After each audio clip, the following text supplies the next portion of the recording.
So షాప్లోనే మనకి బాదాం ఆకు కూడా ఇచ్చారనమాట. బెటా ఫిష్కి బాదాం ఆకు వేస్తే చాలా మంచిది. సో ఇంత బాదాం ఆకు కూడా నేను ట్యాంక్లో యాడ్ చేసుకుంటున్నాను.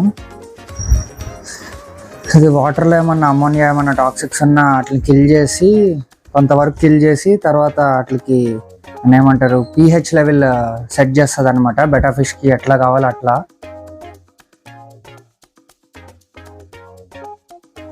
సో మనోడిని అయితే వదిలేసాను అనమాట. కొంచెం లైట్ లేకుండా వదిలేసాను. ఇప్పుడు చూడండి కొంచెం ఫ్రీ అయ్యాడు. ఇంకా కొంచెం స్ట్రెస్లోనే ఉన్నాడు. లైట్ వేసి చూపిస్తాను చూడండి మీకు.